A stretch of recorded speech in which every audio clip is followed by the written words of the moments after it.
Hey, folks, and welcome to Moose Podcast 313.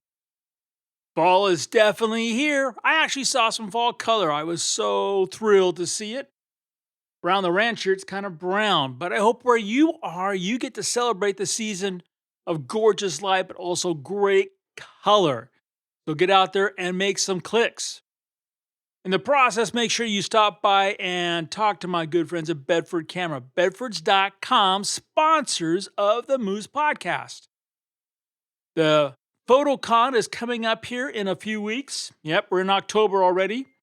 So make sure you check it out. Great classes and some great speakers and some great deals. And remember, as you're asking for some great advice or checking out their inventory, to make sure on checkout you use the old MOOSE 5% discount. Yep, you'll get it after you check out. Great prices, great inventory, great people. Bedfords.com. Thanks for your sponsorship. And thank you, folks, for taking time to listen. And this week I've got a super request. Hopefully by the end of this podcast, you are able to share this content more than usual. It's kind of an important topic that, I know I am preaching to the choir, but I need you guys to help me get the word out. So let's get right into this week's episode. For Alex, ethics. So I'm just back from Alaska. In fact, I've got my gear here on my desk. My task after the podcast is get it clean from the adventure. I'm back from a location I've been going to for decades this time of year. I always talk about it as being my location for my family reunion. It's up in Alaska outside of Anchorage. It's a place where the Alaska moose loves to come in the fall. The cows come in big numbers, and this time of year when the cows come, the bulls follow right behind it for a rut. And I've got in my conventional slide files images with over, I know I've got one that's got 17 cows in it, just one click. So it's a place that's in the past was phenomenal.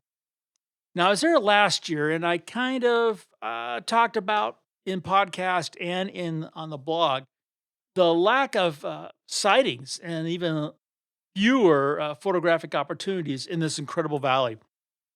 Like I've mentioned, it was always the place I knew I could guarantee on getting the shots that I was looking for. So we went up this year and actually went up 3 weeks earlier. Because last year with the really, minimal sightings, I had the thought that perhaps it was an environmental problem that was causing the moose not to be present at all. So I went up this year earlier, climate change, things like that, and went up there and, I saw a moose here and a moose there, but nowhere near, in fact, for hours and hours and hours and hours the first day, I didn't even see a cow. It wasn't until twilight we saw some cows, and that's only because another shooter from upstate Alaska. Sorry for being tongue-tied. I'm trying to figure out how to do this without being a real downer and a whiner and a moaner and a bitcher. But from a guy from upstate Alaska who came down because of the legendary status of this valley for moose, and he too was completely disappointed in what he did not find. And for the next couple of days, I talked to a number of folks. I don't know if they knew me, they recognized me, or from being there before, but folks who have frequented this valley for a long time, locals, those that live in Anchorage, and they were saying how, wow, for the last at least 3 years, as far as they can remember, there have been no moose in this valley. And this valley is one that I actually used to make fun of those natives who would come up and walk the trails. And there could be, a gang of grizzly bears there, with clubs and knives ready to attack, Yeah, and the local natives would go right through them, wouldn't care. But boy, one cow moose and the world would stop. Well, uh, even though we did see one grizz the very first day, saw a black bear family, a mom and two cubs. We didn't see the moose. Well, the halfway during a trip, and my typical style of shooting these critters is literally we park, as in literally just park. We actually carry our chairs up there now, which I didn't do originally in the years past, but and we sit in these chairs because there's a definite pattern to their activity. So we're in the chair, and it was a pretty nice day, a little bit of a breeze, and we kind of stick out. You know, most people are very active up there. Most natives, Anchorageite, I guess you would call them. They're either walking with their dogs, riding their mountain bikes, or riding their mountain bikes with dogs. Anyway, they would stop and talk. And the common question is, what are you here to look for? And what are you trying? What have you seen? And that's kind of the fun of the trailer because the folks are always so nice, always great conversations. But this year it was abnormal amount of them saying, "Yeah, we haven't seen a moose. We haven't seen any moose. And there's no moose. Where the moose?" And talking about some of the people who had been coming there for a long time, like I was just mentioning, and recognized we were talking about how you know they remember seeing 20, 30 moose without even trying, and now they don't see any. And so in the middle of the trip, Alex walked up, Air Force vet. I want to thank Alex for his service. We got so in the conversation, didn't get to it at that time, so I want to make sure I thank Alex for his service. And Alex is retired Air Force, really nice guy. Uh, Recognized me, and he said right off the bat, he goes, "You're a photographer with a great reputation for ethics. I know you are really into ethics." And I'm like, "Oh, geez, what's coming my way now?" Because I figured, I was in trouble again. That's kind of my mindset. And Alex, for the next, probably at least an hour, just kind of, well, went off on photographers, not myself or my group, but who was there with me, but all the discretions and that had been occurring in the valley.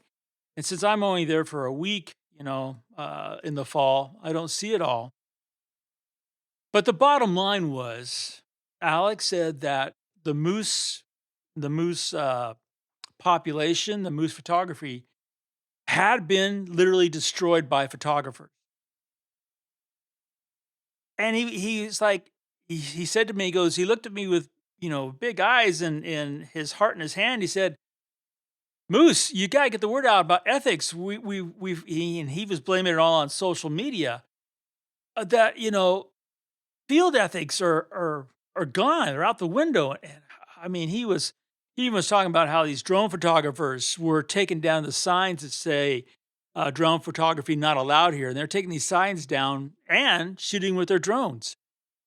He had a whole lot of horror stories. He had horror stories like I was telling you about the ranger at Maggie Marsh and the ranger at Yellowstone, the ranger at Monmouth Valley. I guess that was the what do they call it? I forget what the Navajos call their guardians. Anyway, it's like the list goes on and on of all the horror stories from quote unquote wildlife photographers and how they are literally beep, beep, beep, beep, beep, beep, up the environment with their cameras. And it is a horrible trend that is constantly increasing, and to the point where I've been really depressed the last few days because I have literally nowhere on this planet that I can go and just enjoy moose and watch them and photograph them and stuff anymore. The one place I knew about was destroyed by photographers. And what was relayed to me by Alex, and I've done a little bit of research since leaving his company, is a little background. So cows kind of gather up in the fall. And typically, Mother Nature uh, kind of moves them along. You've got the snow that moves them down the slope, and they're looking for warmer temperatures. So they kind of move down into the valleys where they kind of gather up. And then as they gather up, the bulls show up. The bulls then kind of form a harem or harems. And then, the birds and the bees take place. Well, cows are a little bit more sensitive than bulls to disturbance. And that, in the valley, you could say that disturbances from folks with dogs, which have greatly increased in numbers, and mountain bikes, which have been my first, I guess you could say, culprit in the problem. But Alex went on to talk about, and this is secondhand. I didn't make sure I'm clear. At least I did not witness this week, this year, at this location, this happening. I have noticed it at this location in years past, but not this year, where a photographer and or group and or workshop came in and literally camped on the birds and the bees activity, trying to get that trophy shot of that big bull, and in the process drove the cows out, gone. I mean, not just away, but out of the valley. And this valley is a natural corridor in which they travel. It's not a place they come and stay. They're there for a brief period of time, then they keep on moving down slope. And Alex was telling us how this particular group, and I don't know the leader, I don't know like I said, I haven't seen it. He watched them for a number of weeks with the most god awful field ethics, harassing, and Alex used some other words, which being a family podcast, I'm not going to use, about these folks just terrorizing to the point where there are no moose. And it kind of reminded me a little bit of a situation years ago with polar bears up on the Beaufort Sea and what the moose have done. And we did see some moose. We did see some moose, but it's this incredibly short window. We had to be up in the valley. We went one morning just to see for ourselves up in the valley before sunrise. You could see the moose. There was a little bit of activity, but boy, as soon as literally the first person showed up, and the sun technically wasn't even above the horizon yet, let alone in the valley, they were gone. They were dispersed, and until you see a moose disappear into nothing, because they can hide under a teacup. It's amazing how that big animal just disappears. But they did. They would completely disappear, and they weren't coming back out until the very last drip of sunlight, and we're doing most of our activity in the evening, which of course is when the predators are out. And we did witness on our last walk out of the valley, moose calf getting taken down by wolves, and the poor misery of that cow, and watching her run around for over half an hour trying to, in her mind, somehow help something she couldn't help, her calf.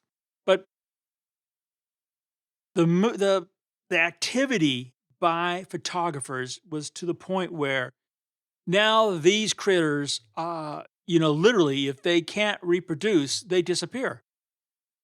I would love to have had, after talking with, you know, Alec, after that time, being able to erect my sign with my very simple saying that no photograph is worth sacrificing the welfare of the subject.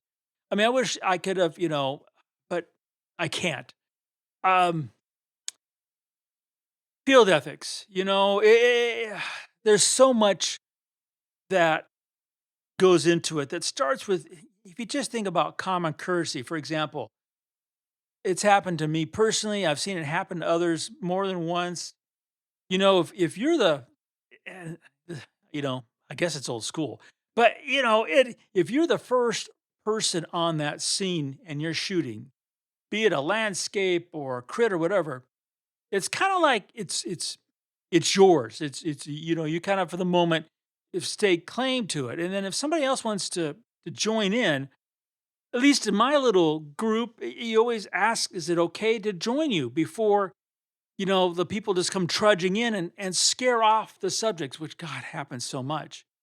And that's really inconsequential compared to the literal harassment of a whole group of a species to the point where they cannot um they can't make the next generation because they've been harassed out of their area. I mean, there's a short window when moose can actually conceive. It's when they have all that fat reserves, and there's so much. It's not just the males and females getting together. It's not that simplistic.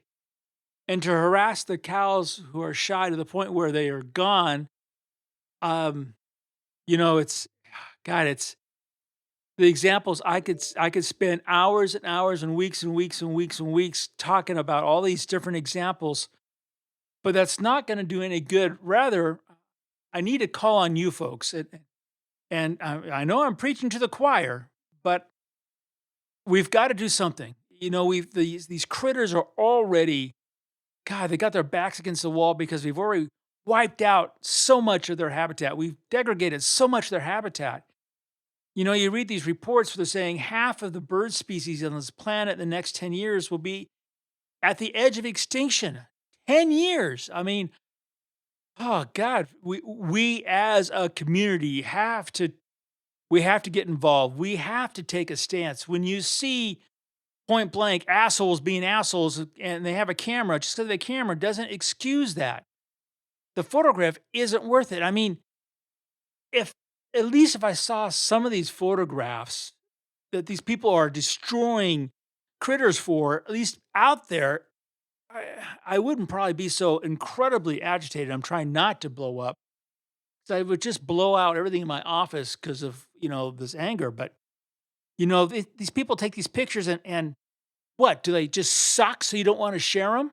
Probably because I look at your ethics. I look at what you're doing. I know you're just toasting the subject for crappy pictures, which boy, that really pisses me off to no end. But as a community, we have to do something. And here's the first thing that's going to happen is that there's a lot of entities out there, and I'm not going to point the finger at any of them. They want to shut down opportunities to photographers. And some places already are being shut down because photographers are being total jerks. We have to do something. I mean, that's the first part. The second part is like, God, my sanctuary in Alaska where I would go and just soak it all in and it's gone. Yes, we were sat there and I came back and looked at my old photographs from decades ago, and I could see where with climate change, hemlocks have now moved up the hill where they weren't before. So we have altered that, but photographers have now driven out that my family, my northern cousins, they're gone. They don't have a place. And what gives us the right to do such a thing? I mean, seriously, we are guests. I mean, how would you like someone to come to your house and take over your living room and kick you out, let alone kick you out of your bedroom, kick you out of your kitchen? That's what photographers are doing. They're harassing to the point, God. You read McIntyre's books about the wolves in Yellowstone. I mean, here's a trained biologist, a trained observer. Read all his observations, first-hand observations of photographers. I mean, God, what they do, thinking they're going to get the shot of a lifetime, which I'm sorry, who gives a crap that you get the picture of a lifetime, especially if you don't share it? It's certainly not worth that life of that wolf, that moose, that bear. I mean, it's just the list goes on and on. So ethics, Alex, I'm trying to voice all you voice to me and plead your case the best I can and not offend my listeners, the choir here. And as I mentioned to you, Alex, I've been doing this for a long time, and I know it feels like I have a forum where I'm going to be heard. But God, as you can see, Alex, from your own observations, those people who do it probably aren't going to don't listen to my podcast, probably don't hear what people say, but I'm trying to increase the numbers of people who do. So, Alex, I don't want to say it's the best I can do, but at the moment, this is going to be my first shot over the bow trying to, get photographers involved and being ethical about, that photograph. All I can say is remember, no photograph is worth sacrificing the welfare of a subject. So I'm calling all you who are listening to this, share it, retweet it, get the word out there. We have to be part of the solution. We just can't afford to be the problem. You folks have a great week. I hope I'm not starting off on a real bummer. It's gorgeous out there. Fall light, fall color. Remember to make every click your story.